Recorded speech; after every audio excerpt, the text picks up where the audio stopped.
جو سب سے پہلے چیز کو ڈسکس کیا گیا وہ تھا کہ جیسے آپ جانتے ہیں کہ ہمارے ملک میں ریپ کے واقعات بہت زیادہ ہو رہے ہیں اور معصوم بچیوں سے لے کر خواتین سب اس میں ایک بڑے ہی ایک لہر سی ہے جو کہ شاید پہلے بھی ہوتی ہو لیکن اب ذرا زیادہ اس کے واقعات ہمیں نظر آنے لگے ہیں. تو پرائم منسٹر صاحب نے خاص طور پہ جو سندھ میں جو واقعہ ہوا تھا اس کا انہوں نے بڑی سختی سے نوٹس کیا اور ان کو بڑی تکلیف ہوئی اس واقعے پہ، کیونکہ جس طرح اس بچی کے ساتھ اور اس بچی کی ماں کے ساتھ زیادتی کی گئی، اس کی بنیاد پر انہوں نے دن رات لا منسٹری کو کہا تھا کہ اس سلسلے میں ایک آرڈیننس لایا جائے جس میں بنیادی طور پہ پنشمنٹس کا، سزاؤں کا تعین کیا جائے، جو قانونی وجوہات ہیں جس کی وجہ سے جو ریپ کے جو ملزمان ہوتے ہیں وہ اکثر ان کو ریلیف مل جاتی ہے کورٹ سے. تو اس آرڈیننس میں جو ڈیفینیشن ہے، تشریح ہے مختلف چیزوں کی، اس میں ریپ، گینگ ریپ کیا، اس کو بھی انکلوڈ کیا گیا ہے، سزائیں کیا ہو سکتی ہیں. یہ سارا ایک مفصل ایک قانون سا بنایا ہے جس کی کہ اصولی اپروول دی کیبنٹ میں اور انسٹرکشن دی لا منسٹر صاحب اور کچھ اور جو ریلیٹڈ ڈپارٹمنٹس ہیں یا منسٹریز ہیں کہ وہ مل کر اس قانون کو جلد از جلد فائنلٹی تک پہنچائیں اور اس میں کوئی ایسا نہ چھوڑا جائے، کوئی ایسا سکم نہ چھوڑا جائے جس سے کہ ملزمان کو جو ہے تو ریلیف ملے. اور چونکہ یہ اس میں سزائیں کافی سخت ہیں تو ظاہر ہے کہ اس میں ایک قانون اتنا اسپیسیفک ہونا چاہیے، اتنا کلیئر ہونا چاہیے کہ اس میں کوئی غلطی نہ ہو جائے. تو اس لیے یہ ایک بڑا اہم قانون ہے اور ہم یہ سمجھتے ہیں کہ اس قانون کے آنے سے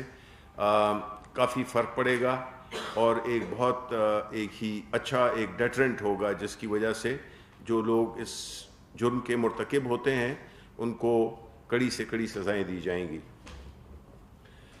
دوسری اہم بات جو ہوئی وہ ہوئی کہ آپ کو معلوم ہے کہ جو بورڈ آف ڈائریکٹرز ہیں اس میں خاص طور پہ اگر ایم این ایز یا سینیٹرز ان کو شامل کیا جائے جو کہ پرو بونو بیسس پہ ہوتا ہے، تو اس سلسلے میں جو مصطفیٰ امپیکس کیس کے روشنی میں آرٹیکل 186 کے تحت جس پہ کہ فیصلہ آیا تھا، اس میں ایک اس بات پر اور دوسرا جو پوسٹ جو ایکسپو فیکٹو جو کیسز ہوتے ہیں، یعنی تعیناتی کے بعد جو اس کی جو اپروول لی جاتی ہے، اس کا بھی یہی مصطفیٰ امپیکس کیس سے ڈائریکٹ تعلق تھا، اسی پہ ہی کورٹ نے فیصلہ دیا تھا. اور دوسرا تھا بورڈ آف ڈائریکٹرز کا. تو اس سلسلے میں بورڈ پرائم منسٹر نے اور کیبنٹ نے لا منسٹر کو اجازت دی کہ وہ اس کیس کو ایک ریفرنس کے طور پہ سپریم کورٹ میں داخل کریں اور رہنمائی حاصل کریں ان دو ایشوز پہ. اس کے علاوہ جو اہم چیز تھی وہ تھے economic I T economic parks. یہ اسلام آباد میں بھی، لاہور میں اور پشاور میں ان کا اپروول ہوا. اور اس کے ساتھ ساتھ ہی جو ہمارے ایم کیو ایم کے الائے ہیں، آئی ٹی کے منسٹر امین الحق صاحب نے ان کی درخواست پر اور اسد عمر صاحب کی بھی اس میں سپورٹ شامل تھی. اس میں یہ طے ہوا کہ یہ کراچی اور کوئٹہ میں بھی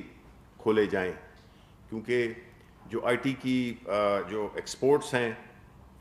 وہ ہم نے یہ دیکھا کہ لاسٹ کوارٹر میں جو پہلا کوارٹر تھا اس میں تقریباً 44% اضافہ دیکھا گیا ہے ان کی ایکسپورٹس میں،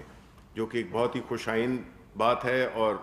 ہم یہ سمجھتے ہیں کہ ایک ایکسپورٹس کا ایک بہت ہی انڈر یوٹیلائزڈ ایک پوٹینشل ہے ہمارے ملک میں، جس کو کہ پوری طرح سے ہمیں ایکسپلائٹ کرنا ہے. اس کے علاوہ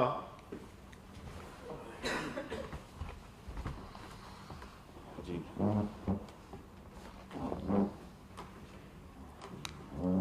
یہ تو کیبنٹ کی جو مین باتیں تھیں، اور اس کے بعد جو ہے آپ کو ایک تفصیلی بریف بھی دے دیا جائے گا جس میں کہ جتنے بھی ایشوز، کافی 16 ایجنڈا آئٹمز تھے جس پہ کہ مختلف فیصلے ہوئے۔ میں ضمناً گلگت بلتستان کی الیکشنز کے بارے میں مختصر سی بات کرنا چاہوں گا کہ جس طرح کی کامیابی پاکستان تحریک انصاف کو ملی اس الیکشن میں، اس کے لیے ہم گلگت بلتستان کے عوام کے شکر گزار ہیں، اور ہم انہیں یقین دلاتے ہیں کہ جو ان کا فیصلہ تھا وہ صحیح فیصلہ تھا، اور انہوں نے ماضی کی حکومتوں کو دیکھا، اب وہ دیکھیں گے پاکستان تحریک انصاف کی حکومت کو بھی دیکھیں گے۔ کل اور پرسوں میں جو شرپسندی پاکستان پیپلز پارٹی کر رہی ہے وہاں پہ، جس میں کہ املاک کو نقصان پہنچایا گیا، جس میں کہ گاڑیوں کو آگ لگائی گئی، یہ اس قسم کا رویہ مکمل طور پہ ہم اس کی مذمت کرتے ہیں، اور جتنے بھی جو بھی اس میں شامل تھے اس آرسن میں، تو ان کے خلاف کیسز بھی بنائے بھی ہیں،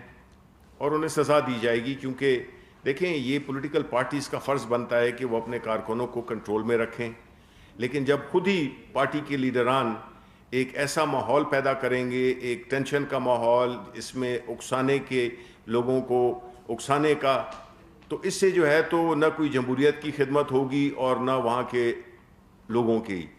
تو جو رویہ پاکستان پیپلز پارٹی نے، انہوں نے شروع میں بھی دھمکیاں دی تھیں الیکشنز ہونے سے پہلے بھی، اور یہ جو ذکر کر رہے ہیں دھاندلی کا، تو ظاہر ہے کہ کوئی بھی، ہم نے یہی دیکھا ہے کہ جب ہار جائیں تو دھاندلی ہوئی ہے اور جیت جائیں تو الیکشن ٹھیک ہوئے ہیں۔ یہ ہم نے رویہ دیکھا ہے، مختلف جو پی ڈی ایم کے سربراہان ہیں ان کا ہم نے یہی رویہ دیکھا ہے کہ وہ شکست ایکسیپٹ نہیں کر سکتے، ان میں یہ جمہوری سوچ ہے ہی نہیں۔ الیکشن میں کوئی ہارتا ہے کوئی جیتا ہے، بالکل ٹرانسپیرنٹ اور فیئر الیکشن ہوئے ہیں۔ کسی کو اگر کوئی اعتراض ہے وہ ثبوتوں کے ساتھ الیکشن کمیشن ادھر جو الیکشن کمیشن ہے ان کے پاس جائیں، اور ایک طریقہ کار اختیار کریں جس طرح کہ پاکستان تحریک انصاف نے اپنے وقت میں کیا تھا، کہ ہر وہ لیگل فورم جو کہ اس مقصد کے لیے بنا ہوا ہے اس سے وہ ہیلپ لیں،